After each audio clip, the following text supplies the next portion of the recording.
Bunga nga mo doon kay sa banda doon. Sinilasin na kita. Gusto mo to? Ito. Gusto mo? Yan, tabi ka dyan.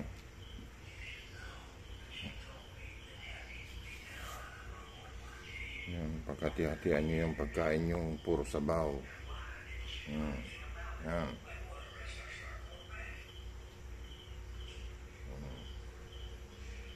Parang nandun din yung isa, parang kawawa siya. Kawawa. Dito rin yung dalawa. Yan pa yung isa.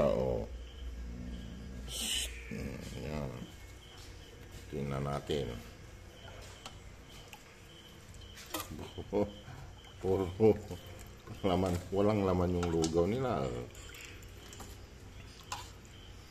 Lugaw, kinakain nila yan. Mais.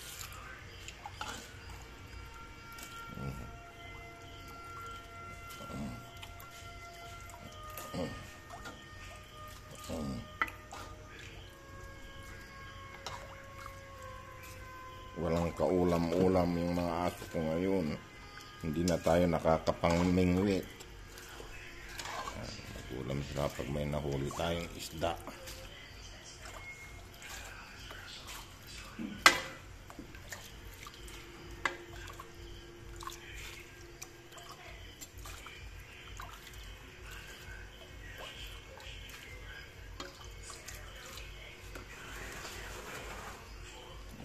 Na yung isa ta mahinang kumain.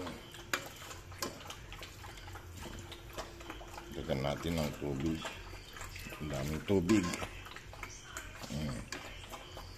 Gutom nang nilalabanan ng mga ito kaya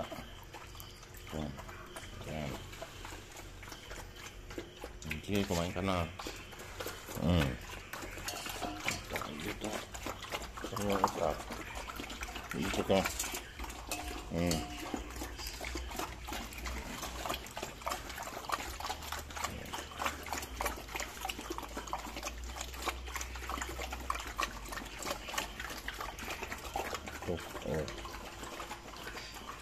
Walang pagkain,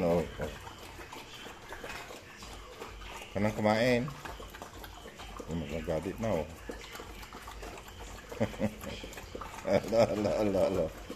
Huwag ka na, apir mo na nga raw. Apir. Okay, kumain ka na para hindi ka magalit.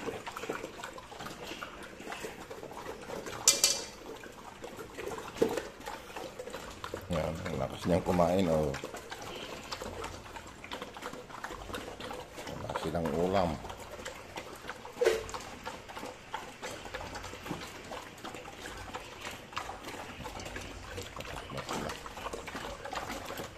Ganito ang ginagawa ko. Ang oras ngayon ay alas 9 na yata. Anong oras na dyan, madam?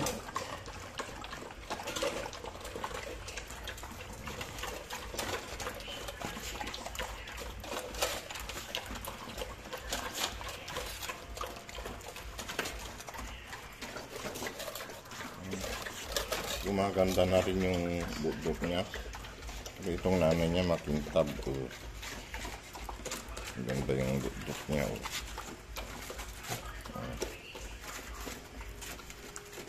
Parang buntis. Ganda nung kanito makintab.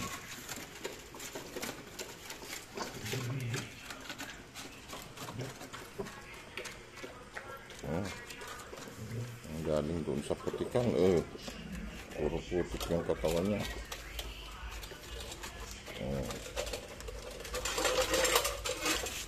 Kana. Kasi laki hindi pa tapos.